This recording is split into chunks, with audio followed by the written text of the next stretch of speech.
Yeah, ma'am, I'll tell you who's who. भारताचे माजी पंतप्रधान श्रीमान राजीव गांधी यांची हत्या काँग्रेसमधील अनेक दिग्गज नेत्यांच्या आयुष्यामध्ये मोठी खळबळ माजली होती. First time in the history of this country, जवळपास 3-3.5 वर्ष आता उलटून गेली होती काँग्रेसला विरोधी बाकावर बसून.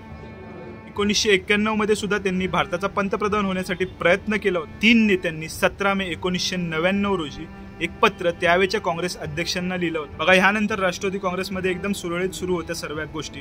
तिन्ही नेत्यांनी आपली पद जबाबदाऱ्या वाटून घेतलेल्या होत्या. पण 20 जून 2012 तो दिवस उजाडला. नमस्कार, मी सटम. तारीख होती 21 मे 1991. स्थळ होतं श्री पेरंबदूर, तमिळनाडू. भारताचे माजी पंतप्रधान श्रीमान राजीव गांधी यांची हत्या होती.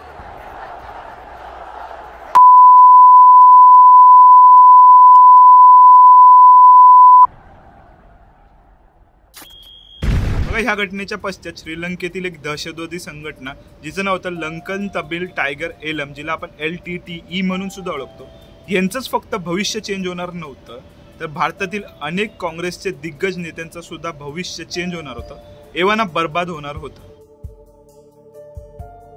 तर बघा, राजीव गांधी यांच्या मृत्यूच्या पश्चात भारतामध्ये निवडणुका झाल्या. And BJP up to about 115 seats, somewhere around there. That's what the next Lok Sabha looks like. So it's going to be a conglomerate, a kind of coalition. तसं म्हणायचं झालं तर राजीव गांधी स्वतः प्रचार सभेमध्ये होते ज्या वेळेला त्यांच्यावर आत्मघाती हल्ला झाला आणि त्यामध्ये त्यांचा मृत्यू झाला.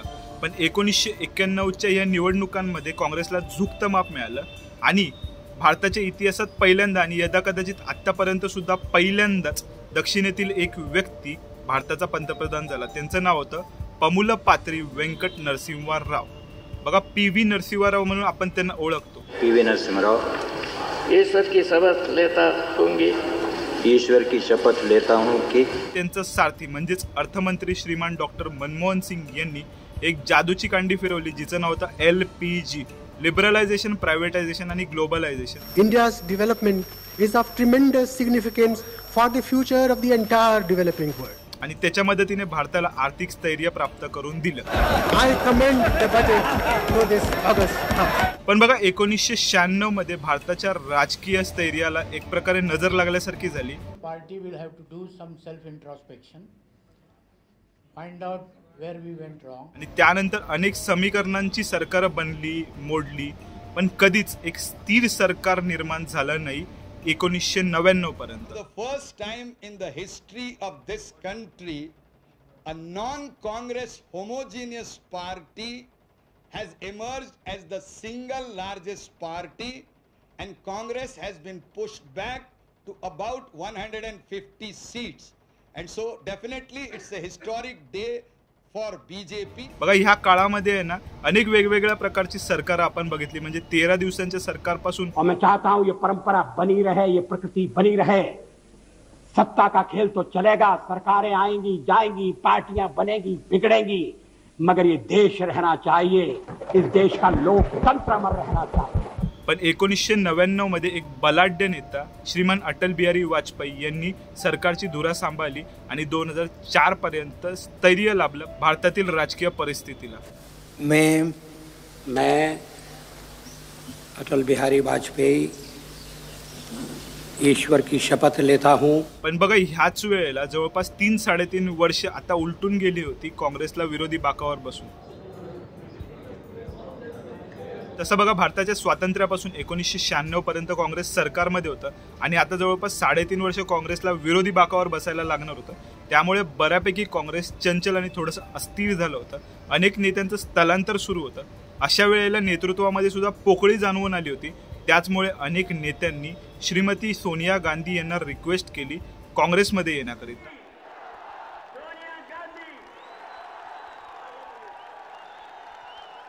आणि त्यांनी ती स्वीकारली सुद्धा. पण ही दुसरी टाइम होती श्रीमती सोनिया गांधी यांना रिक्वेस्ट करण्याची काँग्रेसमध्ये येऊन सरकारची किंवा मग पक्षाची धुरा सांभाळण्याची. बघा, पहिल्यांदा 1991 श्रीमती सोनिया गांधी यांना राजीव गांधी यांच्या मृत्यूच्या पश्चात विनंती केली होती की तुम्ही या आणि पक्षाची धुरा सांभाळा, त्याचबरोबर पंतप्रधान पद सुद्धा स्वीकारा. पण त्यावेळेला त्यांनी सन्मानपूर्वक त्या गोष्टीला नकार दिला होता. पण यावेळेला 1997 मध्ये ज्यावेळेला त्यांना दुसऱ्यांदा रिक्वेस्ट केली गेली होती त्यावेळेला त्यांनी ती स्वीकारली आणि बघा फक्त 62 दिवसांमध्ये म्हणजे 1998च्या सुरुवातीलाच श्रीमती सोनिया गांधी यांनी काँग्रेसचं अध्यक्षपद सुद्धा स्वीकारलं होतं. हिंदुस्तान की लड़ाई लड़ी और उनके पूर्वजों ने अच्छा शासन दिया हमको और उनके खानदान पे हम लोग अपनी आस्था रखते हैं साहब की सोनिया गांधी जो है एक अच्छी सरकार चला सकेंगे. बघा आता ह्या सर्व गोष्टींचा आणि राष्ट्रवादी काँग्रेसचा काय संबंध असा तुमचा प्रश्न असेल, बरोबर की नाही? तर बघा मी आधीच तुम्हाला सांगितलं होतं की राजीव गांधी यांच्या हत्येच्या पश्चात काँग्रेसमधील अनेक दिग्गज नेत्यांच्या आयुष्यामध्ये मोठी खळबळ माजली होती. अक्षरशः भूकंपासारखी गोष्ट निर्माण झाली होती.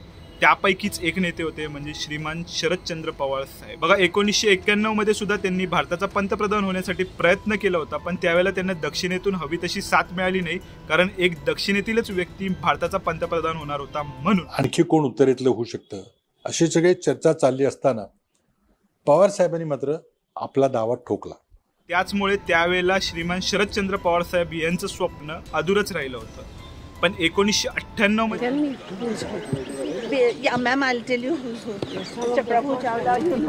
ज्यावेळेला श्रीमती सोनिया गांधी यांनी पक्षाची धुरा स्वीकारली ना, त्यानंतर काँग्रेसमध्ये अशा प्रकारची वार्ता चालू झाली होती की श्रीमती सोनिया गांधी यांच्याच नेतृत्वाखाली 2004 मध्ये आपण निवडणुका लढायच्या आणि त्यांनाच पंतप्रधान पदाचा चेहरा डिक्लेअर करायचा.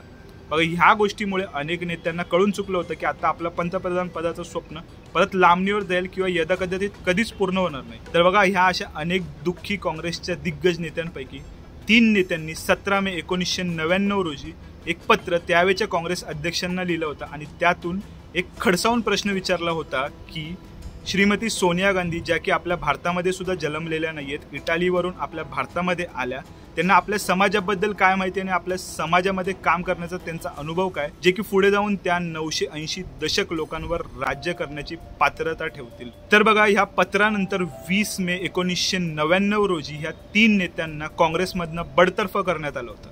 तर ते 3 दिग्गज नेते कोण होते? तर पहिले म्हणजे श्रीमान शरदचंद्र पवार साहेब, दुसरे म्हणजे श्रीमान PS संगमा साहेब आणि तिसरे म्हणजे श्रीमान तारिक अनवर साहेब. तर बघा तुम्हाला माहिती आहे की आज राष्ट्रवादी काँग्रेसची परिस्थिती काय आहे, तर 2 गट निर्माण झाले. एका बाजूला आहेत श्रीमान अजित पवार साहेब, त्यांच्या गटाला राष्ट्रवादी काँग्रेस अशी निवडणूक आयोगाने मान्यता दिलेली आहे. त्याच वेळेला दुसऱ्या बाजूला श्रीमान शरदचंद्र पवार साहेब यांचा राष्ट्रवादी शरदचंद्र पवार अशा प्रकारची मान्यता निवडणूक आयोगाने दिलेली आहे. पण बघा आतापासून 24 वर्षापूर्वी म्हणजेच 10 जून 1999 रोजी श्रीमान शरदचंद्र पवार, श्रीमान PS संगमा आणि श्रीमान तारिक अनवर या 3 दिग्गज नेत्यांनी मिळून राष्ट्रवादी काँग्रेसची स्थापना केली होती. पुढे जाऊन शरदचंद्र सिन्हा यांनी इंडियन काँग्रेस सोशलिस्ट नावाचा पक्ष त्यात विलीन केला होता आणि जन्माला आला होता राष्ट्रवादी काँग्रेस किंवा नॅशनलिस्ट काँग्रेस पार्टी, ज्याला आपण NCP म्हणून सुद्धा ओळखतो. तर बघा ऑक्टोबर 1999 मध्ये महाराष्ट्रामध्ये निवडणुका झाल्या आणि ह्या राष्ट्रवादी काँग्रेसने पूर्वीच्या त्यांचा पक्ष म्हणजे इंडियन नॅशनल काँग्रेस याच्याबरोबर युती करून महाराष्ट्रामध्ये सरकार स्थापन केलं. पवार साहेब काय कारण होती सोनिया गांधींबरोबर परत जाण्याची? पहिल्यांदा तुम्ही जे सांगितलं ती चूक आहे. तुम्ही काँग्रेसमध्ये बाहेर पडलो नाही, मी ही भूमिका काँग्रेसमध्ये मांडली म्हणून काँग्रेसने मला बाहेर केलं. तर आज काँग्रेस मला बरोबर यायला सांगते, याचा अर्थही तुम्ही समजला पाहिजे. 2004 मध्ये सुद्धा त्यांनी युनायटेड प्रोव्हिन्शियल अलायन्स म्हणजे जी काँग्रेसची युती होती ना देशभरातील, त्यामध्ये भाग घेऊन पुढे जाऊन देशामध्ये सुद्धा सरकार स्थापन केलं आणि पंतप्रधान म्हणजे PM नाही पण AM म्हणजेच ॲग्रिकल्चर मिनिस्टर किंवा कृषी मंत्री पद शरदचंद्र पवार साहेबांनी आपल्या पारड्यात पाडून घेतलं आणि जवळपास 10 वर्ष म्हणजे 2014 पर्यंत ते त्या पदावर होते. पण बघा ह्या गोष्टीमुळे काय झालं, तर हे जे 3 दिग्गज होते ना त्यांपैकी एक दिग्गज म्हणजे श्रीमान PS संगमा साहेब नाराज झाले आणि त्यांनी राष्ट्रवादी काँग्रेस म्हणजे NCP याच्यापासून फारकत घेतली आणि ममता बॅनर्जी यांचा ऑल इंडिया तृणमूल काँग्रेस यामध्ये आपला जो फॅक्शन होता ना तो विलीन केला. हंबा हंबा रंबा रंबा कंबा कंबा दुंबा दुंबा बुंबा बुंबा बंबा बंबा. PS संगमा यांच्या फॅक्शनचं तृणमूल काँग्रेसमध्ये विलिनीकरण झाल्यानंतर तृणमूल काँग्रेसचं नाव झालं नॅशनलिस्ट तृणमूल काँग्रेस म्हणजेच NTC. पुढे जाऊन श्रीमान PS संगमा निवडणुका जिंकले सुद्धा आणि NTCचे जे 2 खासदार निवडून आले होते ना त्यापैकी एक होते श्रीमान संगमा. पिक्चर अभी बाकी है मेरे दोस्त. पण 10 फेब्रुवारी 2005 मध्ये त्यांनी आपल्या खासदारकीचा राजीनामा दिला आणि त्यानंतर NTCला सुद्धा सोडचिठ्ठी दिली. म्हणजे जरी ही पहिली फूट राष्ट्रवादी काँग्रेसमध्ये झाली होती पण ती जास्त दिवस टिकू शकली नाही, कारण फेब्रुवारी 2006 मध्ये परत एकदा श्रीमान पी.ए. संगमा यांनी राष्ट्रवादी काँग्रेसमध्ये विलीन झाले आणि पुढे जाऊन ते निवडून सुद्धा आले. बघा, ह्यानंतर राष्ट्रवादी काँग्रेसमध्ये एकदम सुरळीत सुरू होत्या सर्व गोष्टी. तिन्ही नेत्यांनी आपली पद जबाबदाऱ्या वाटून घेतलेल्या होत्या. पण 20 जून 2012 तो दिवस उजाडला. अध्यक्ष पी.ए. संगमा ने पार्टी से इस्तीफा दे दिया है. सूत्रों के मुताबिक राष्ट्रपति पद की उम्मीदवारी को लेकर पार्टी की ओर से उन पर डाले जा रहे दबाव के चलते उन्होंने ये कदम उठाया. या दिवशी फायनली श्रीमान पी.ए. संगमा यांनी राष्ट्रवादी काँग्रेसला सोडचिठ्ठी दिली. कारणही तसं इंटरेस्टिंग होतं. बघा, त्या वर्षी होत्या राष्ट्रपती पदाच्या निवडणूक आणि पी.ए. संगमा यांची इच्छा होती आपल्या भारताचे राष्ट्रपती बनण्याची आणि त्या बाबतीत त्यांनी अर्ज सुद्धा केला होता, ज्याला तमिळनाडूमधील ऑल इंडिया अन्ना द्रविड मुन्नेत्र कझगम आणि ओडिसामधील बिजू जनता दल यांनी सपोर्ट केला होता आणि त्यानंतर बीजेपीने सुद्धा सपोर्ट केला होता. Finally backs the candidature of Purno Sangma, the former speaker. म्हणजेच अधिकृतपणे ते नॅशनल डेमोक्रेटिक अलायन्स या युतीचे उमेदवार बनले होते. बघा, त्याच वेळेला शरदचंद्र पवार साहेब आणि राष्ट्रवादी काँग्रेस हे युनायटेड प्रोव्हिन्शियल अलायन्स म्हणजेच काँग्रेसचे युतीचे भाग होते. त्यामुळे शरदचंद्र पवार साहेब यांनी त्यांच्या उमेदवारीला विरोध केला आणि त्याचाच विरोध म्हणून श्रीमान पी.ए. संगमा यांनी राष्ट्रवादी काँग्रेसला सोडचिठ्ठी दिली होती. बघा, पुढे जाऊन 22 जुलै 2012 रोजी राष्ट्रपती पदाच्या निवडणुकांच्या रिझल्ट डिक्लेअर झाले, ज्यामध्ये श्रीमान प्रणव मुखर्जी हे विजयी झाले आणि श्रीमान पी.ए. संगमा हे पराजित झाले. बघा, त्यानंतर 6 जानेवारी 2013 रोजी श्रीमान पी.ए. संगमा यांनी नॅशनल पीपल्स पार्टी नावाचा एक पक्षाची स्थापना केली, ज्याचा मुख्य हेतू होता ट्रायबल्स म्हणजे आदिवासी यांचा उद्धार करायचा.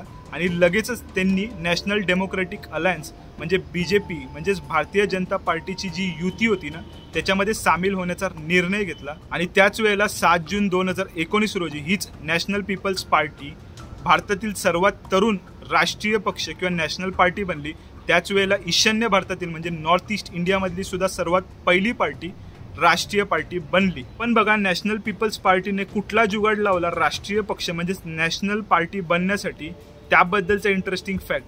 त्याच वेळेला राष्ट्रवादी काँग्रेस सुद्धा एक वेळेला राष्ट्रीय पक्ष होता. ते कशा प्रकारे राष्ट्रीय पक्ष बनले किंवा त्यांनी कधी राष्ट्रीय पक्षाचा दर्जा गमावला, त्याबद्दलचे इंटरेस्टिंग फॅक्ट. त्याचबरोबर जो तिसरा साथीदार होता पवारांचा म्हणजेच श्रीमान तारिक अनवर, त्यांचं पुढे काय झालं ना, त्याबद्दलचे इंटरेस्टिंग फॅक्ट मी शॉर्ट व्हिडिओमधनं येणाऱ्या व्हिडिओजमधनं तुमच्याबरोबर शेअर करणार आहे. त्यासाठी कनेक्टेड राहायला बिलकुल विसरू नका. तुम्हाला आवडणारे इंटरेस्टिंग टॉपिक्स, इन्व्हेस्टिगेटिव्ह रिपोर्ट्स आणि वेगवेगळे इंटरेस्टिंग फॅक्ट्स शेअर करायला बिलकुल विसरू नका. कमेंटमधनं, DM मधनं किंवा ईमेल ID वरून, जेणेकरून मी ते इतरांबरोबर शेअर करेन आणि तुम्हाला क्रेडिट्स द्यायला बिलकुल विसरणार नाही. बाकी हा व्हिडिओ कसा वाटला आणि सविस्तर बोलू, हा फॉर्मॅट सुद्धा तुम्हाला कसं वाटतोय ना, ते सुद्धा कमेंट सेक्शनमध्ये DM करून किंवा ईमेल करून कळवायला बिलकुल विसरू नका. बाकी हर हर महादेव.